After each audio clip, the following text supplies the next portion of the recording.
ہر وقت بندہ دکھی بے چین، ہر وقت زندگی توڑ رہی ہے، دولت کے انبار ہونے کے باوجود پوری نہیں پڑ رہی، کثرت ہے لیکن برکت نہیں ہے، ہر نعمت نصیب ہے لیکن نعمت سے تلذذ نصیب نہیں ہے، تو وہ ایک عجیب اضطراب کی زندگی، بے چینی کی زندگی، دکھ بھری زندگی، مصیبت میں گھری ہوئی زندگی، مصائب آلام کے اندر پھنسی ہوئی زندگی، ایک مصیبت زدہ زندگی کا تصور۔ تو اب ایسی زندگی کے اسباب کیا ہیں؟ علماء نے اس کے 5 اسباب بیان کیے ہیں۔ اگر ہم میں سے کسی کے پاس ان اسباب میں سے ایک بھی ہو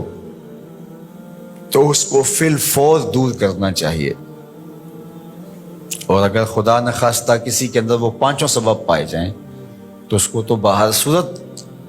ایک نئی زندگی کا، خوبصورت زندگی کا، ایک پرسکون زندگی کا آغاز کرنے کے لیے ان چیزوں کو ترک کرنا چاہیے۔ پہلی چیز جو بدبختی اور بے کیف زندگی کا سبب اور ذریعہ ہے وہ ہے ترک الصلاۃ، نماز کا ترک کرنا۔ جو شخص تارک نماز ہے وہ زندگی کا تلذذ کبھی بھی حاصل نہیں کر پاتا۔ آپ تو ماشاءاللہ نمازی ہیں، جمعۃ المبارک کی حاضری بھی نصیب ہوتی ہے، کبھی ایسا ہو کہ آپ لمبے سفر سے آئے ہوں اور اتنے تھکے ہوں، صبح کو جاگ نہ آئی ہو اور نماز فجر رہ گئی ہو، اللہ نہ کرے ایسا ہو، لیکن ایسا کبھی ہوا ہو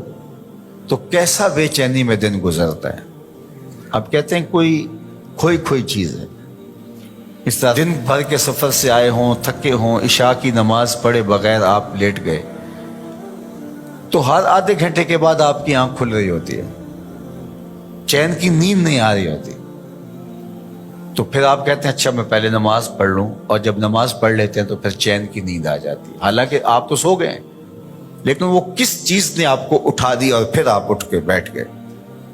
تو آپ نے نماز نہ پڑھی ہو اور وہ بھی آپ تھکن سے چور ہیں تو آپ کو چین کی نیند نہیں آ رہی، تو جب چین کی نیند نصیب نہیں ہے نماز کے بغیر تو چین کی زندگی نصیب کیسے ہوگی؟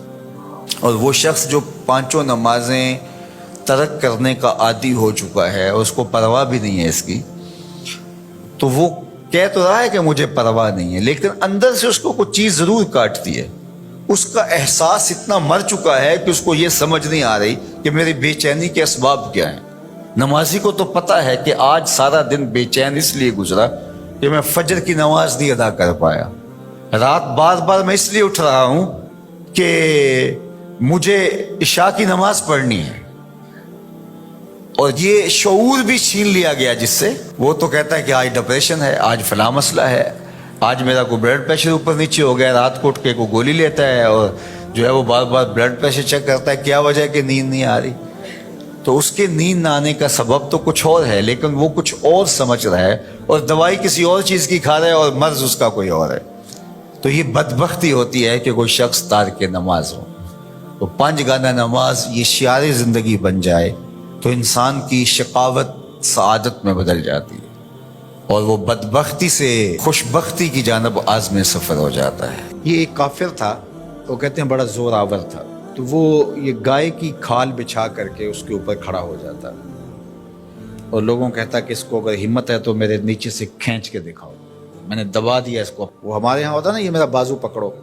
اور چھڑا کے دکھاؤ، یا میں بازو پکڑتا ہوں تو چھڑا کے دکھاؤ۔ تو اس زمانے میں وہ کھال بچھاتا اور اس کے اوپر کھڑا ہو جاتا اور کہتا کہ کھینچو، 10 آدمی اس کھال کو کھینچتے، لیکن وہ کھال کھینچی نہ جاتی، ان لوگوں کے زور سے کھال ٹوٹتی رہتی، حتیٰ کہ جو اس کے پاؤں تلے دبی ہوئی جگہ تھی وہ رہ جاتی، باقی لوگ توڑ دیتے، اتنا زور آور تھا۔ تو یہ اس کی کہانی ہے، لیکن یہ بتائی گئی ہے سب لوگوں کی، جس کو اقتدار ملے، زور ملے، زر ملے اور کوئی منصب مل جائے تو پھر کہتا ہے بس ہم چوما دیگرے نیست، ہمارے جیسا کوئی زمانے میں ہے ہی نہیں۔ اس نے کہا زمانے میں بندے 2 ہی ہیں، ایک تو اور ایک میں۔ اس نے کہا اگر صحیح چھان نہ لگائیں تو میں ہی میں ہوں، تو بھی نہیں ہے۔ تو بندہ کہتا ہے میرے پر کسی کا بس نہیں چل سکتا۔ جب اقتدار پاس ہوتا ہے، جب دولت پاس ہوتی ہے، جب چھاتی میں زور ہوتا ہے، جب قبیلہ خاندان پشت پہ کھڑا ہوتا ہے، تو پھر انسان یہی کہتا ہے کہ نہیں میرا کون مقابلہ کرتا۔ یہ ایک انسانی طبع ہے بھی کمزور، لیکن تھوڑی سی ہوا بدو یہ کیسا غبارہ ہے فوراً پھول بھی جاتا ہے، لیکن کوئی معمولی سی سوئی چبھ جائے تو ساری ہوا بھی نکل جاتی ہے، اور اگر تیزی سے کوئی چیز ہو تو پٹاخہ بھی لگتا ہے۔ تو یہ غبارہ پھول جاتا ہے تھوڑی سی ہوا سے، تکبر کی ہوا سے، دولت کی ہوا سے، اقتدار کے نشے میں یہ پھول کے کتنا بڑا ہو جاتا ہے۔ اَيَحْسَبُ أَن لَّن يَقْدِرَ عَلَيْهِ أَحَدٌ، کہتا ہے میں اتنا بڑا ہو گیا ہوں، میرے اندر اتنی ہوا ہے، میرے اوپر کسی کا بس کیسے چل سکتا ہے۔ یقول، وہ کہتا ہے اہلکت مالا لبدا، میں نے ڈھیروں مال فنا کر دیا۔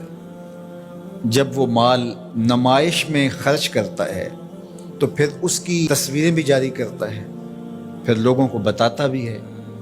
دیکھو میں نے یہ گھر کا گیٹ لگایا تو کس کے کتنے پیسے لگ گئے، شادی پہ میں نے اتنے کی آتش بازی کر دی۔ پہلے تو کہتا ہے میرا کوئی بگاڑ نہیں سکتا، میں طاقتور ہوں، میں بڑے بڑے ڈاکٹروں سے علاج کروا سکتا ہوں، کوئی مجھے تکلیف نہیں پہنچا سکتا، میرے اثر و رسوخ بہت سارے ہیں، کچہریاں میں خرید لیتا ہوں، تھانے میں خرید لیتا ہوں، کیسے ہو سکتا ہے، میں طاقتور ہوں، میرا اثر و رسوخ بہت ہے۔ پھر کہتا ہے میں نے فلاں معاملے میں اتنا مال لگا دیا، اتنا مال فلاں لگا دیا۔ وہ اپنے مال کے فضول خرچ پر لوگوں سے داد لے رہا ہوتا ہے۔ اللہ اکبر۔ اَيَحْسَبُ أَن لَّمْ يَرَهُ أَحَدٌ، یہ اس کی ساری بات بیان کرنے کے بعد اب یہ دیکھیے، اَيَحْسَبُ، وہ گمان کرتا ہے، وہ بھول گیا ہے، فراموش کر گیا اس بات کو، أَن لَّمْ يَرَهُ أَحَدٌ، کیا اس کو کسی نے نہیں دیکھا؟ یہ اللے تللے فضول خرچیاں، یہ مال کو یوں اڑانا اور نمائش کرنا، میں نے دیکھا ہے یہ مذہب والے لوگوں میں بھی ہے کہ آپ جامعہ کے لیے فنڈ مانگیں تو آپ کو نہیں دیں گے، اور ایک بے عمل ناتخواں ہوگا تو اس کے اوپر ایسے پیسے پھینک رہے ہوں گے، کیونکہ یہاں تو چپکے سے آپ نے داخل ہو کے پیسے دیے، رسید لی اور چلے گئے، لیکن وہاں تو ویڈیو بھی بن رہی ہے، تو وہاں پھر انسان ایسے اڑاتا ہے خوش دلی کے ساتھ۔ وہ خوش دلی روحانی تسکین کی نہیں ہوتی، وہ نفس کی تسکین ہوتی، حظ روح نہیں ہوتا، حظ نفس ہوتا ہے۔ اگر اسلام کی روح اور قرآن کا مطالعہ ہماری زندگی میں آ جائے اور قرآن جو بتاتا ہے وہ ہم سمجھ جائیں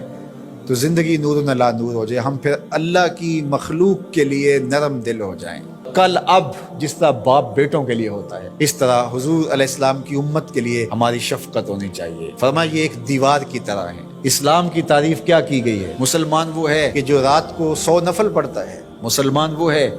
جو دن کو اتنے پارے ختم کرتا ہے، نہیں، المسلم من سلم المسلمون من لسانہ و یدہ، مسلمان وہ ہے جس کے ہاتھ اور جس کی زبان سے دوسرا مسلمان محفوظ ہو۔ تو کیا ہمارے ہاتھ سے، ہماری زبان سے دوسرے مسلمان محفوظ ہیں؟ آج ہم دوسروں پر کیچڑ اچھالنا اپنی ذمہ داری سمجھتے ہیں۔ آج کا سوشل میڈیا بھرا ہوا ہے دوسروں کے عیوب کو اچھالنے کے لیے۔ آج ممبر و محراب سے بھی مجھے معاف کرنا جس طرح کے درس اور سبق دیے جا رہے ہیں، سچی بات ہے کہ وہ رسول اللہ کا دیا ہوا دین نہیں ہے۔ قرآن ہمیں بتاتا ہے تم ایسے بن جاؤ کہ تمہارا وجود نافع ہو، جدھر سے گزرتے جاؤ خوشبو پھیلتی چلی جائے، تمہارے انفاس کی مہک سے اجالے ہوں، تم فارمی چوزے نہیں ہو کہ ہر وقت اپنے ہی آرام کی تلاش میں رہو، تم لوگوں کو راحت پہنچانے کے لیے ہر وقت مستعد اور فعال رہو۔